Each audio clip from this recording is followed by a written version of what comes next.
Depuis la mort de l'activiste nationaliste Quentin de Ranc, tué lors d'un affrontement entre des militants antifascistes et de l'ultra-droite à Lyon, un sujet est revenu sur le devant de la scène. La violence en politique de l'extrême droite serait beaucoup moins importante comparée à celle de l'extrême gauche. C'est notamment ce que déclarait Marion Maréchal sur BFM TV le 17 février dernier.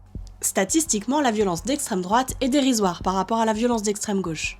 Mais alors, est-ce que de telles affirmations sont vraies ? Les études statistiques, justement, montrent le contraire. Depuis 40 ans en France, sur les 53 morts dues à des violences idéologiques, c'est-à-dire celles causées par des groupes se revendiquant d'un courant politique, 5 sont le fait de l'ultra-gauche, contre 48 pour l'ultra-droite. C'est ce que démontrent les travaux de plusieurs politologues dans le livre « Violence politique en France ». En clair, entre 1986 et 2021, 90% des meurtres à caractère idéologique ont été commis par l'extrême droite. Un constat partagé par plusieurs autres spécialistes, dont Luc Rouban, chercheur au CNRS.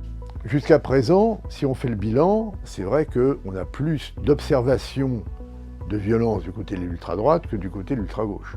Au sein de la DGSI, c'est surtout cette ultra-droite qui inquiète. Voici ce que déclarait un membre du service de renseignement quand il était auditionné comme consultant en 2023 dans le cadre du procès de 4 néo-nazis accusés d'avoir préparé les attaques en France. La menace d'ultra-droite est considérée comme une véritable menace terroriste, perçue comme la menace numéro 1 dans certaines démocraties occidentales, notamment anglo-saxonnes, et la France n'est pas à l'abri. Au-delà des statistiques, les violences de l'ultra-droite et de l'ultra-gauche n'ont ni la même sociologie, ni le même but. Selon une note du Centre de recherche de la gendarmerie, la majorité des actions de l'ultra-gauche prennent pour cible des bâtiments ou des infrastructures, même si l'unité note une série d'agressions violentes par des militants de l'ultra-gauche. Au contraire, la violence de l'ultra-droite semble viser plus directement les personnes. La violence d'ultra-droite, disons, repose plutôt sur le rejet de l'identité de telle ou telle personne, supposée en fait, ou construite.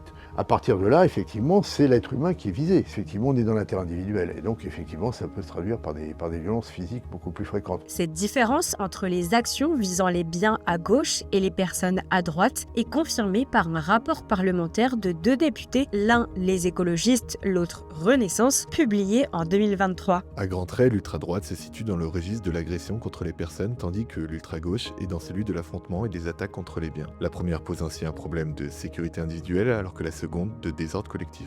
Dans sa note, le Centre de recherche de la gendarmerie considère que l'ultra-droite est en activité constante.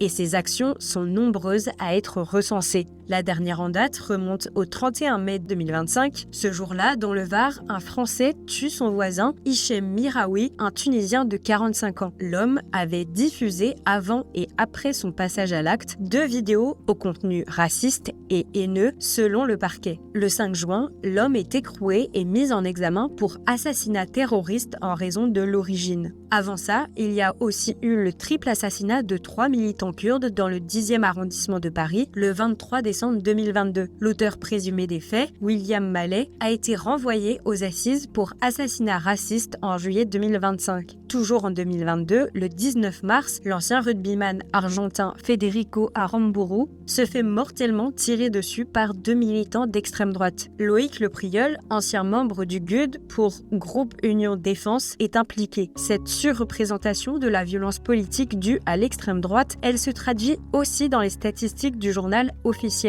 Sur les 131 dissolutions d'associations prononcées depuis le début de la 5e République, 34% visent l'extrême droite. En tout, 45 dissolutions concernent les groupes d'extrême droite contre 20 pour l'extrême gauche, dont 11, soit plus de la moitié, sont liées aux événements de mai 68.